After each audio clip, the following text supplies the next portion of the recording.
Salve, salve rapaziada, sejam bem-vindos a mais um vídeo aqui no canal. Antes de começar o vídeo, quero pedir para você me dar uma moral, deixa o like e se inscreva no canal, vai me fortalecer muito.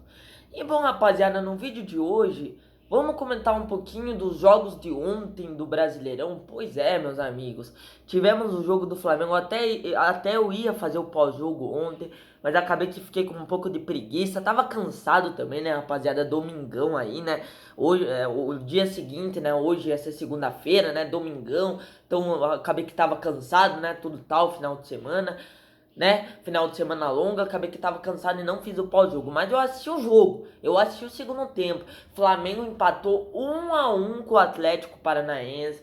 E olha, meu amigo, o Flamengo, assim como o Palmeiras, também tropeça, hein? Olha, era a chance do Flamengo encostar no Palmeiras e o Flamengo dá esse mole, empata com o Atlético Paranaense, 1-1 na Liga Arena. E olha, meu amigo, já é semana que vem, o próximo jogo é a hora que o filho chora e a mãe não vê. Vai ter Flamengo e Palmeiras. Agora é o jogo direto, agora é a hora da verdade. Agora acabou tudo, agora é a hora da verdade, é o confronto direto. Mas, pois é, o Flamengo empatou 1-1 com o Atlético Paranaense.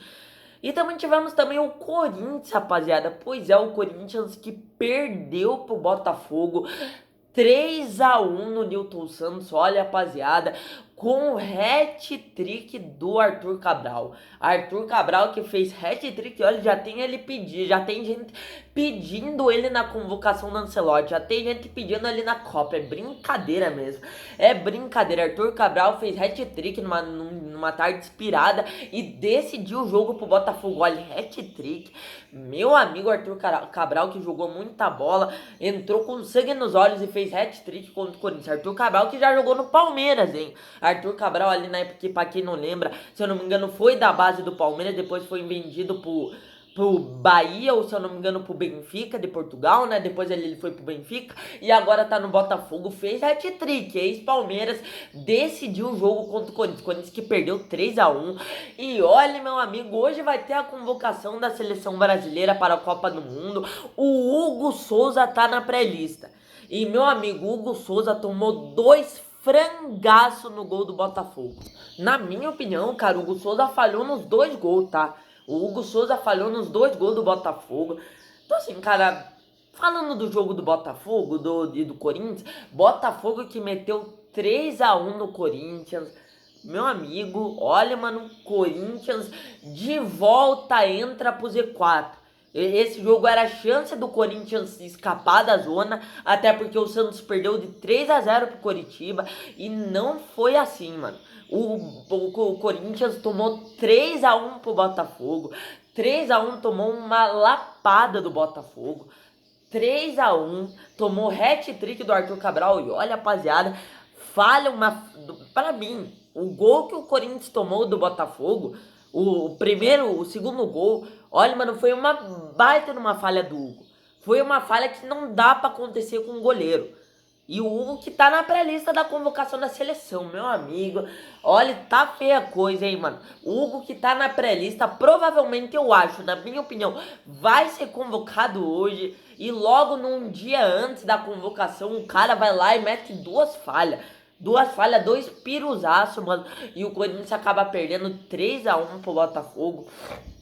Como eu falei, Arthur Cabral numa tarde inspirada, decidiu e é o Corinthians que entra no Z4. Pois é, meus amigos, como o Corinthians tá mal no Brasileiro, hein? E eu vou falar uma coisa pra vocês, corintianos. O Fernando Diniz não vai durar muito tempo no Corinthians. Escuta o que eu tô falando, corintianos. Eu quero que vocês deixem a opinião de vocês nos comentários. Mas na minha opinião, o Fernando Diniz não vai durar muito tempo no Corinthians. Já perdeu hoje. Perdeu hoje pro Botafogo, 3-1, né? Tá bem na Libertadores, mas tá muito mal no Brasileiro. Na Copa do Brasil se classificou, mas, sabe, foi com um resultado magro, contra o Barra de Santa Catarina, né? Fez 1-0 magro. Então, olha, cara, eu não sei, cara, principalmente se o Diniz, depois da Copa do Mundo, for eliminado na Copa do Brasil ou na Libertadores, a ficha vai cair pro Fernando Diniz. Eu acho que ele não vai durar muito pouco, sendo bem sincero, rapaziada. O Fernando Diniz eu acho um técnico bem meia boca. Bem meia bomba. Pra mim não é técnico pro Corinthians. Não é técnico pro Corinthians. Eu acho o Dorival que o Corinthians demitiu melhor do que o Fernando Diniz. O Dorival que o Corinthians demitiu, que agora tá no São Paulo, é melhor sim que o Fernando Diniz. É melhor sim. Eu acho o Fernando Diniz um técnico muito fraco. Ganhou Libertadores com o Fluminense em 2023. Mas eu acho um técnico muito meia boca, mano. É um técnico que sabe trabalhar com o jogador, sim. Sabe trabalhar, um técnico que cobra muito o jogador, né? Mas assim, eu acho dele um técnico muito fraco mesmo. E o Corinthians acabou perdendo pro Botafogo 3-1. Então, pra finalizar o vídeo, rapaziada, vamos comentar do jogo do Flamengo. Pois é, meus amigos. O Flamengo que empatou com o Atlético Paranaense 1-1 em Curitiba. E olha, meu amigo, o Flamengo que não jogou absolutamente nada, hein? Olha, o Flamengo que não tá desempenhando um bom futebol. O último jogo ganhou do Grêmio 1-0, mas ganhou ali, né, com um resultado magro. Foi até uma vitória tranquila, mas não foi aquele futebol avassalador, aquele futebol que a torcida do Flamengo quer ver. Foi eliminado no meio de semana da Copa do Brasil por Vitória, perdendo de 2-0. E hoje de novo o Flamengo não joga absolutamente nada. De novo o Flamengo se acomoda em campo e acaba empatando com o Atlético Paranaense. Olha a sorte que o Pedro salvou o Flamengo, hein, mano. Se não fosse o Pedro, era pro Flamengo ter perdido o jogo. O Pedro que tá querendo convocação. O Pedro que tá na pré-lista. E olha, eu vou ser bem sério pra vocês. Se eu fosse o Ancelotti, eu convocaria o Pedro pra seleção. Tá jogando demais. Eu sou um cara que gosto muito do Pedro. O Pedro é um cara gente boa e joga muita bola, o Pedro. Jogador que sabe fazer gol. Matador. Matador, jogador que tem técnica. Além de saber fazer gol, jogador que tem técnica. Ele não pode estar jogando tudo isso, mas ele é muito bom jogador. Na seleção, ele com o Enda, que poderia ser até uma boa dupla. Acho que seria até uma boa dupla os dois jogarem ali alguns jogos juntos. Porque joga muita bola o Pedro. Fez o gol hoje, salvou o Flamengo. Salvou o Flamengo, né? Acabou empatando o jogo pro Flamengo 1-1. Mas olha, meu amigo, o Flamengo que não jogou absolutamente nada, hein? O Rossi que falhou feio no gol do Atlético Paranaense, hein? Olha, mano, o Rossi que tirou a mão. Olha, aceitou um gol bizarro, hein? O Rossi aceitou um gol bizarro. Pra mim, falha do Rossi. No gol do Atlético Paranaense, no gol do Mendonça, pra mim, falha grotesca do Rossi. E o Rossi que vem falhando recentemente, né, mano? Vem falhando ultimamente. Contra o Vitória, pra mim, falhou no segundo gol do Vitória. E hoje, de novo, falhou. De novo, frangou no gol do Flamengo. Então, assim, cara, o Rossi que não vive um bom momento, o Rossi tá mal. E, pois é, meus amigos, o Atlético Paranaense que poderia ter ganhado o jogo, hein?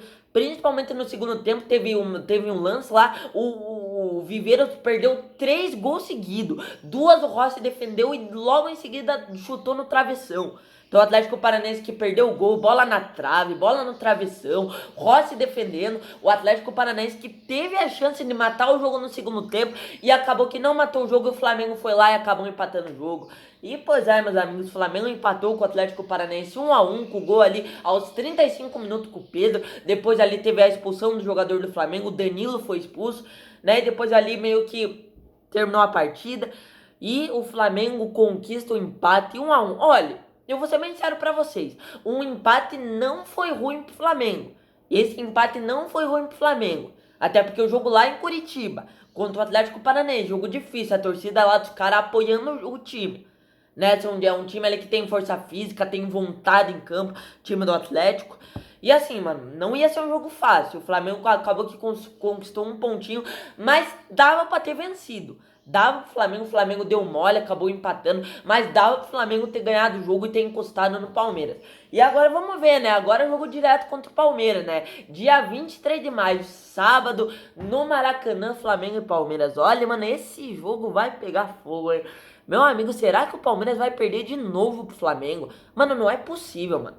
Não é possível que o Abel vai perder de novo pro Flamengo, mano. Não é possível, cara. Não é possível. Eu espero que dessa vez o Palmeiras faça o favor de ganhar do Flamengo.